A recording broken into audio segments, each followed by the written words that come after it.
basic elements of the C++ is remaining, so which we can take today. So basic C++ program is divided into functions. Functions means a combination of the code which combine together into one statement, and we can access that. We have the rules for the programming language, like the problem statements, their keywords, how we can use that, control structures. So this is all about basic structure of program.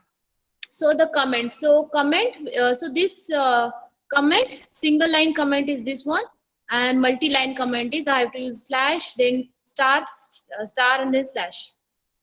Special symbols, these special symbols are having special meanings in C++, plus, minus, star. So we can see this. So there are reserve words. Reserve words are I told you this in when I explain you the codes, okay? But here it is a theory part of it. A reserve words means a keywords. A keyword means those are having a special meaning in our program. So I told you always, if somebody ask you about a keywords, so in every language there are some keywords, and their keywords are having specific meaning. The specific meaning means what? I am going for a college. Me college जात आहे. मी college जात आहे. हे सगळे words already define आहेत आणि त्याला काहीतरी meaning आहे.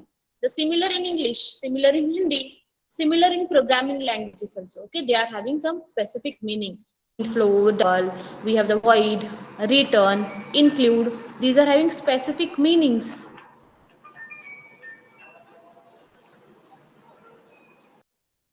So identifier, students, I always talk about variable names. So variable names are also called as identifiers. Why? Because they are the specifically mentioning the name of the variables.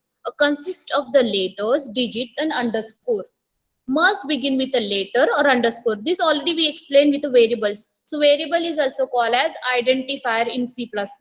There are two predefined identifiers, cout and cin are the predefined identifier. They are having specific meaning. So if we see this first, so we can create our own identifiers like first, conversion, pay rate. So these are the types of identifier legal. We can say we can't add the space in between the variable name, like employee, then space, salary. So this is not allowed. We cannot have the explanation mark after the variable name. So like hello, then I have entered this exclamatory mark. So this is also not allowed. I can't add the plus operator, 1 plus 2. Okay, I can't add the operators or specific symbols. Those are having this. So if you see, these are the special symbols which we cannot use in the between the identifier's name or in our variable name. So remember, if somebody asks you about identifier are the name of the variables which we give to that variable. Second, so always remember it can't start with a digit. So second, we have written 2nd. It is not okay. It will be showing us an error. Second one is the important data types. So data types are divided into a simple, structure and pointer data type. A simple means what? Which is int, double, float. These are, we can say, the simple data type. Structure means which we have created. So we have the class which we created. We are able to create the union. We are able to create a struct. Then we have the pointers also. Simple data types are 3 categories. First one is integral, means integer data type. Floating data type is float, and we have the enumeration data type, that is our user defined data type. Students, here it comes the user defined enumerations. Okay, so we have the integer, we have the floating point, we have the enumeration. So now integer data type. So students, if you see the integer data type, so it is called as integral. Okay, within this integral data type we have 9 different categories. First one, character, means which takes the 1 character at a time. Short is what? Integer is having 2 byte data type to store the integer value. If we want to make a short one, so we can have this short. It is less than the, we can say it is half of the integer. Means if it is required 2 bytes, short require 1 byte to represent the integer value. Long means which is double of your value. We have a boolean. Boolean means which is having true and false values. Only these two values they can accommodate. We have the unsigned. Unsigned means what? There is a particular positive and negative numbers. How we can represent that? So we can able to represent a positive and negative number using unsigned integer, unsigned short, unsigned long. So we can use that to represent the integral data type. So if we see the data types, always remember there are the value from minus this. So if we see this int will contains minus this many values to these many values. Okay, storage integer 2 bytes, it is 4 bytes. Short will take 2 bytes. Okay, so that you can remember, because I always told you I have taught C, C++, Java, and then Python also. So integer here in C++ language, it takes 4 bytes for memory. Okay, so we can say integer, and these are the values it can accommodate. Means we can say I can't read out here uh, something like 2147.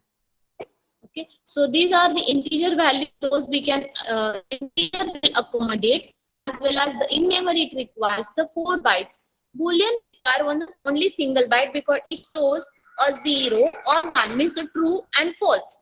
A character will have these 128 to 127 values and 1. So character, we know character is A, B, C, D. So these are the ASCII values for this. Okay, for the A, B, C, D, which will character will accommodate. Different compilers may have different ranges of the values.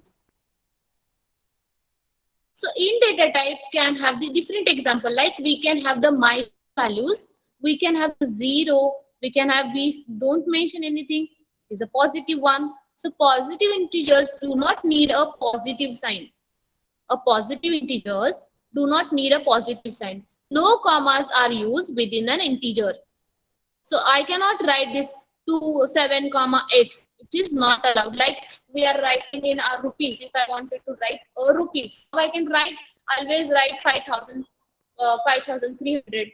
So I can write 5 comma 300. So this comma is not allowed. Okay. So Boolean data type contains only true or false. It is used in if-else statements. Okay, so I can check whether A is greater than B. The result is true or false. So that result is Boolean value. Okay, if I check this, if A is greater than B, so what exactly it returns? If A is a 10, B is a 20, it check the condition and returns true. If it is true, then do this. If it is not, then do this. Okay. So always remember Boolean and true, false. All these three are the reserve words, and they are having the logical values. A character data type. A character data type is the smallest integral data item. Why? We can say it requires only 1 byte to represent, and each character is used to store one character at a time, and it requires a single quote. Single quote indicates so one character. Okay, a blank space is the character. We consider that. If I wanted to write something, we can have the character, a space into that. Now floating point data type. This floating point data type where I can have the real numbers. This I can have the 5.6, if I wanted to write 0.10. So that is possible with a floating point number. So if we see this, this is my real number. And if I wanted to represent in floating point notation, this will be look like this. So this is from the math, and it is the floating point data type. Float means whenever I wanted to add the point value. So floating point again divided into float, double, and long double. If we this one, these many values. Similar, a float also stores the values. Float represents any real number which is required these many to these many range. So we can accommodate, the float will accommodate these many values. And the how many data are required for to store the float value? It requires the 4 bytes. If we see this integer, it requires the 4 bytes. Here float is also require the 4 bytes.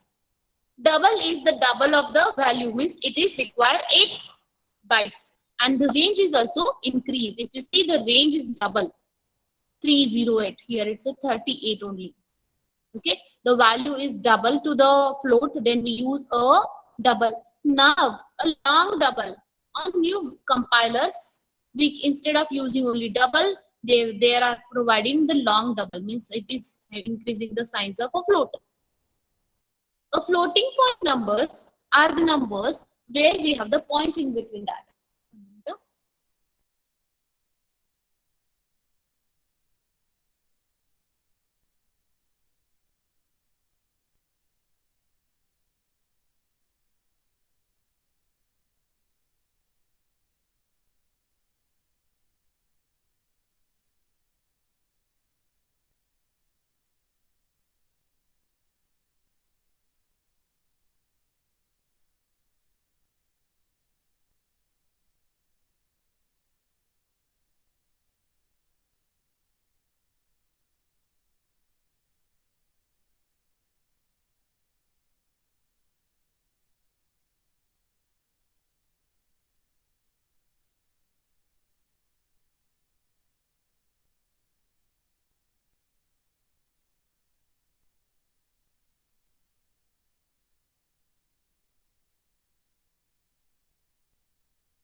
चालेल चालेल ठीक आहे.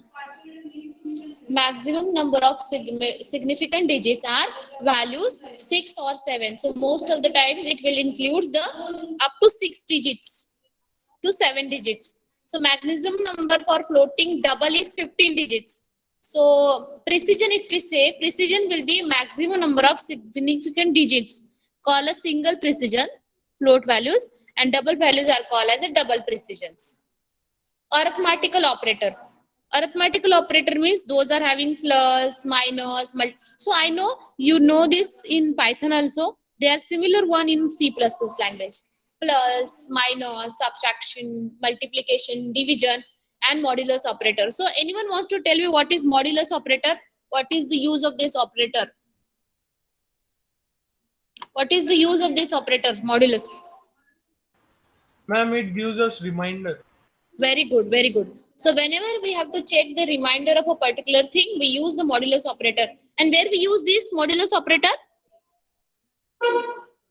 Where we use this? In which kind of program? To check whether? Odd or even number. Very good. It should be odd and even number. Whenever we need to check the number is even or odd, that time we use this modulus operator. If number modulus by 2 means divided by 2 is equals to 0, that time we check it is even, otherwise it is odd. For that we use modulus operator. Yes. So plus, minus, star, divide is the integral part. Operators can be unary or binary. Unary means what? Unary means there is a only, so operator unary means this plus plus a. This plus plus a is unary because we have only a single variable here. We have the single variable a plus b. In that case, these are the two variables. It is called as a binary. So order of precisions, order are similar like we have the followed in our maths. So all the operations inside the curly, inside the round brackets are evaluated first. Then we start with a star, divide, then modulus. They are all are having the same level of precisions. So they, how they evaluated? As per the occurrence. Okay, so if the star comes first, then we execute it first because these three are having the same precision. Second level is plus or minus. So they are having they are executing at the last. When the operators on the same level, they perform from left to right. So we know these are the two things, three are on the same level. So they are, we have to calculate as per the we can say as per they have come into the expression. If we say 3 into 7, so we manipulate this. So first of all, if we see this code, which thing we manipulate first? We are going to manipulate this part, means 3 into 7. Okay, next minus 5, 6 we are not doing. We are, after that we are performing this 2 into 5. If we say this 2 into 5, okay, then we have to perform this division. 2 into 5 divided by 4. Then we are making this minus and then plus. Okay, so this way we are performing the operation of the arithmetical operations. Expression means that whenever we include the operands and the operator together, then it forms the expression, students. Then it forms the expression. Hope you understand. When we combine the operands, so these 2 and 3 are called as the operands and the plus is called as the operator. Okay, when we combine this thing together, then it is called as expression in C++ programming language. If all the operators are the floating point, the result is also a floating point. Okay, if anything, if we say we have 3 operands, those are floating numbers and one is integer, till we get the floating number. A mixed expression means what? It includes the integer as well as the integer or float. Okay, so whatever your output is, according to that you will be getting the results. Means int a, if I have written the output is in integer, if I'm writing the float a,